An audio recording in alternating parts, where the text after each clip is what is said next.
My journey started in the second grade. I immigrated from Mali to the United States at just the age of 7, not knowing any English. I was immediately put into school, and in the first few years, I was an awful student. It was frustrating, and one day I just decided enough was enough. I dedicated my whole summer to teaching myself English. It was hard at first, but I just kept working at it until finally the new school year began. I was unrecognizable to the teachers because my reading and writing levels had skyrocketed. A couple years removed from being one of the worst students in my grade, I graduated at middle school valedictorian and made it to the best high school in Philadelphia. My first real obstacle was English, and I pushed through with just grit alone. Once I got to Central High School, I was immediately overwhelmed, and the students were much smarter than I was. I spent 4 years catching up to those kids. I've been faced with some serious obstacles and disadvantages. I've always prided myself with my incessant hard work ethic, but at a certain point, that is not enough.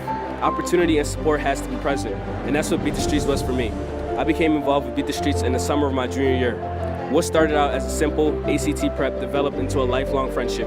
For me, Beat the Streets has been more than just an organization.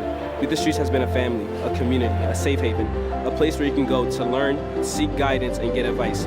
A place where you're always surrounded by positive influences whose sole purpose is to guide you to the right direction. There, I met my mentor, Eric Friedman, a medical student from the University of Pennsylvania. At first, he was just a mentor, but later he developed into something more, I guess a role model. It's only because people support Beat the Streets that the mentors and staff can have such a huge impact on kids. I didn't know where I wanted to go, and I wasn't sure what I wanted to do. Eric guided me through the whole process and ultimately helped me arrive at my destination. And when I finally caught up, I had made it to Drexel University. More than a year has passed since this chaotic college process took place. I now tutor a shy and reserved kid called Muhammadu, and he is also coincidentally from Mali. I view him as a little brother. I see my young self in him, and I'm doing my best to guide him. It's not just about school or homework. It's much more than that. I want to do the intangibles, to be a positive role model and be the person he comes to for help. So I guess that's why I'm back at volunteering with Beat the Streets. I want to have the same impact on kids that Eric had on me.